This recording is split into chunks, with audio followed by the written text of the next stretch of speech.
Alhamdulillahirabbil alamin wa bihi nasta'in.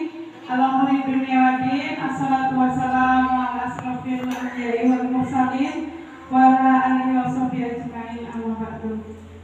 Pertama, marilah kita panjatkan puji syukur kehadirat Allah Subhanahu wa taala karena berkat limpahan karunia-Nya lah pada kesempatan siang hari ini kita masih berkumpul dalam keadaan sehat walafiat. Selanjutnya salawat dan salam tak lupa kita ucapkan kehadiran Nabi besar Muhammad SAW dengan lafaz Allahumma shalli ala sayyidina Muhammad wa ala sayyidina Muhammad. Mudah-mudahan dengan adanya kita baca salawat nantinya di yaumil mahsyar kita mendapatkan syafaatnya. Amin amin ya rabbal alamin. Ibu kepala sekolah yang saya hormati, Bapak Ibu Majelis Guru Sekolah Dasar Negeri 116 Bukit Balik yang berbahagia, pada kesempatan siang hari ini izinkan saya untuk mendiseminasi pengibasan budaya positif modul 1.4 pendidikan guru penggerak angkatan 8 Kabupaten Muaro Jambi. Di sini sebelumnya saya mohon maaf, saya di sini tidak bermaksud menggurui Bapak Ibu. Saya hanya menjalankan tugas untuk menyampaikan materi budaya positif di sekolah agar kita semua bisa menerapkan budaya positif di sekolah yang kita cintai ini. Langsung saja kita ke materi budaya positif. Yang pertama adalah pengertian budaya positif. Budaya positif itu adalah kebiasaan-kebiasaan di sekolah yang berpihak pada peserta didik agar mereka dapat berkembang menjadi pribadi yang kritis, penuh hormat dan bertanggung jawab. Jadi budaya positif ini sama dengan kebiasaan baik yang ini kontrol guru dalam menghadapi tingkah laku peserta didik. Tidak harus diawasi, tidak harus diperintah, dan tidak harus dipaksa oleh orang lain, terutama kalau di sekolah kita oleh atasan kita. Jadi mulai dari diri sendiri. Jadi kalau kita menemui Bapak Ibu anak-anak yang melakukan kesalahan, jadi atau ayolah bantu ibu, gitu.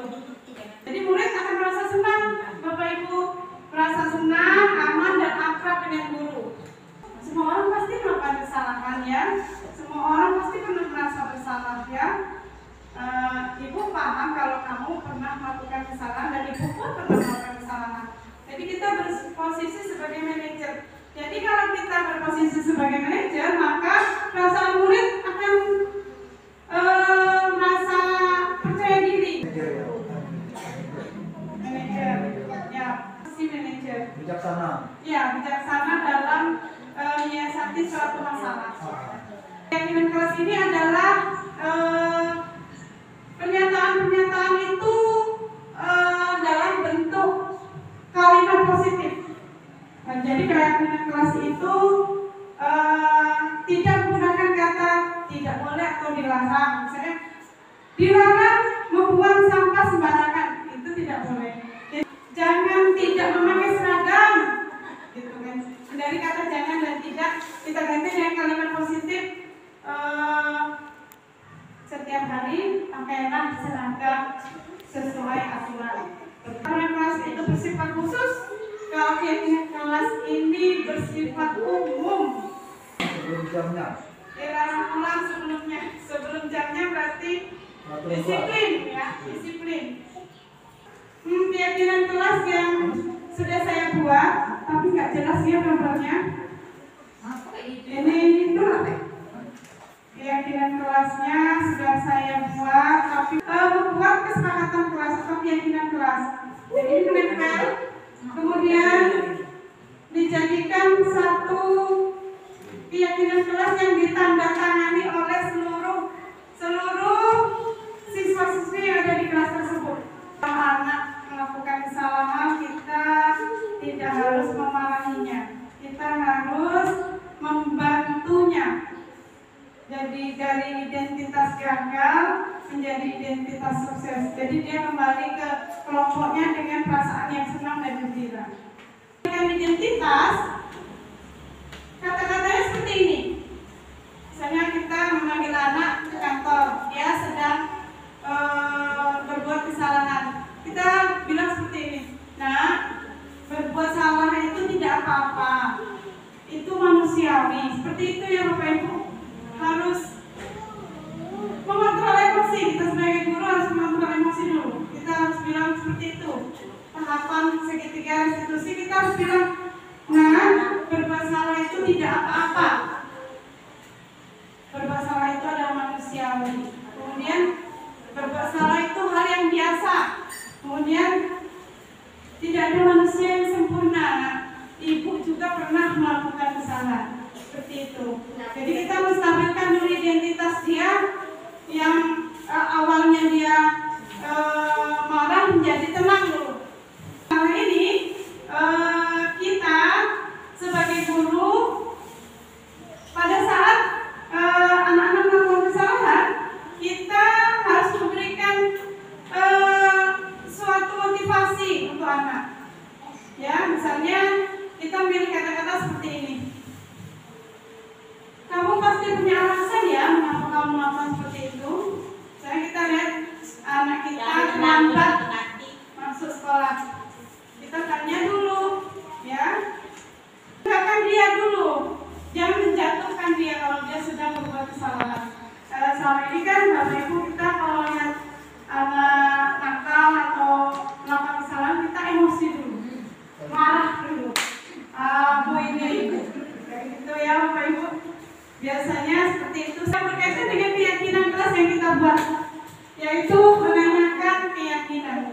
Misalnya anak tersebut datang terlambat, orang upacara sudah selesai dia baru datang. Misalnya kita contohkan anak itu Mimi, misalnya Mimi, dia suka datang terlambat.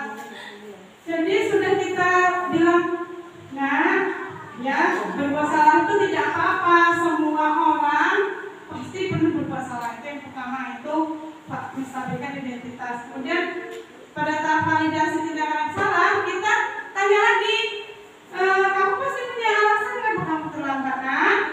Gitu. Kemudian yang ketiga, menanyakan keyakinan tersebut, kita menanyakan seperti ini. Kira-kira keyakinan kelas apa yang telah Mimi langgar? Gitu. Nanti dia jawab, disiplin Bu, tidak terlambat Bu. Itu dia jawabnya. Jadi dia kembali identitasnya dari identitas gagal menjadi identitas sukses. Seperti itu ya Bapak Ibu, rasanya. Adanya teranalisa kembali kesalahan-kesalahan yang sudah diperbuat di masa lalu di dalam menerapkan pembelajaran di kelas. Ya, terima kasih Pak. Di materi pembebasan atau diseminasi pada hari ini saya jadi paham bahwa apa ya Bapak Ibu, apa yang saya sampaikan tadi, apa yang kira-kira sedikit saja nyangkut di hati.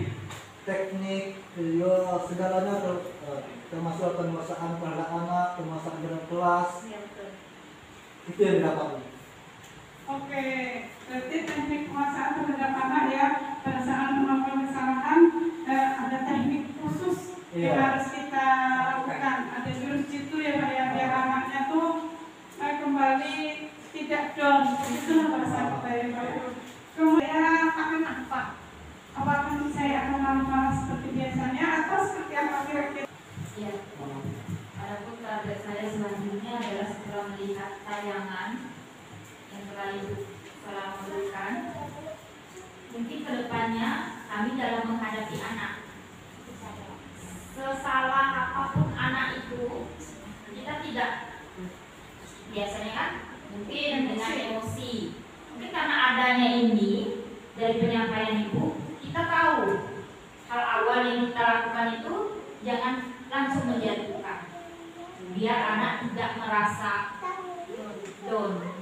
Terima kasih Bu. Menghadapi masalah kita harus sabar. Ya, sebagai guru kita harus melaksanakan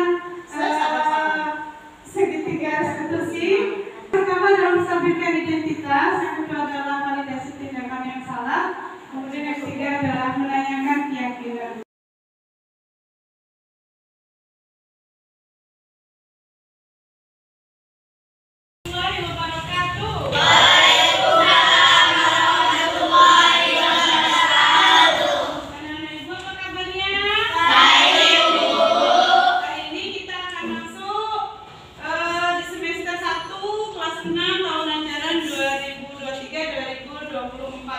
Sebelum pembelajaran berlangsung, hari ini kita akan membuat kesepakatan kelas, ya.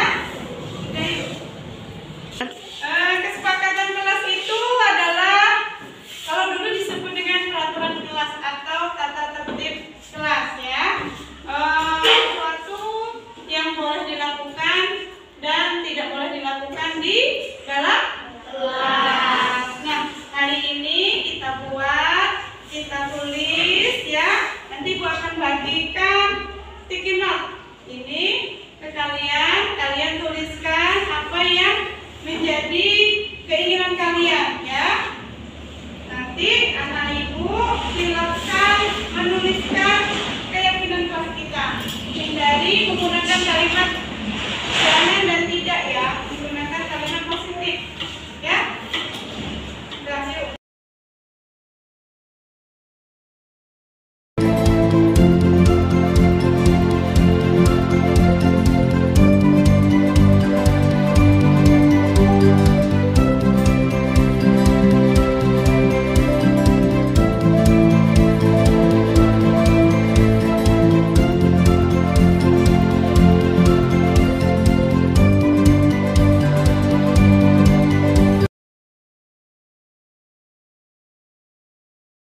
Najwa, ini sehat? Sehat, Bu.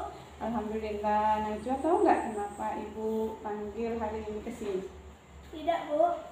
Begini Najwa, tadi di kelas Ibu melihat Najwa tidak seperti biasanya. Najwa biasanya kan aktif, tidak malas, tidak lesu. Najwa lagi ada masalah. Iya, Bu. Saya sedang kesal. Loh, kesal sama siapa? Saya kesal sama ayah saya, Bu. Saya minta dibelikan HP, tapi tidak dibelikan. Ayah saya bilang ayah belum punya uang. Saya jadi malas sekolah, Bu. Oh, begitu. Terus kamu bilang kamu kan malas sekolah, malas belajar. Tapi kenapa kamu masih tetap berangkat sekolah hari ini? Saya takut nanti saya tidak dapat mengikuti pelajaran. Oh, berarti kan kamu masih mempunyai rasa tanggung jawab yang baik, ya namanya. Ya, meskipun kamu masih punya rasa malas, rasa malas untuk belajar, tapi kamu tetap berangkat ke sekolah, ya. Iya, Bu. Saya takut nilai-nilai saya turun. Nah, sekarang Ibu boleh tanya tidak, kamu masih ingat nggak dengan keyakinan kelas kita? Masih, Bu. Kira-kira kesepakatan kelas apa yang Najwa langgar hari ini? Aktif dalam mengikuti kegiatan belajar, Bu. Apa dengan kamu malas belajar, malas sekolah? Apakah kamu akan membelikan HP untukmu? Tidak, Bu. Saya malah tidak dapat materi pelajaran hari ini, Bu. Dan saya rugi. Nah, kira-kira dari situ kamu bisa tidak mencari solusi lain selain kamu malas belajar? Saya akan semangat belajar nanti pulang sekolah. Saya akan minta maaf pada ayah saya dan saya akan menabung dan bersabar agar bisa memiliki HP sendiri. Nah, gitu dong. Tetap semangat belajar dan menjadi anak baik, ya. Ya, Bu. Terima kasih, Bu. Ya, sekarang kamu boleh istirahat. Tes.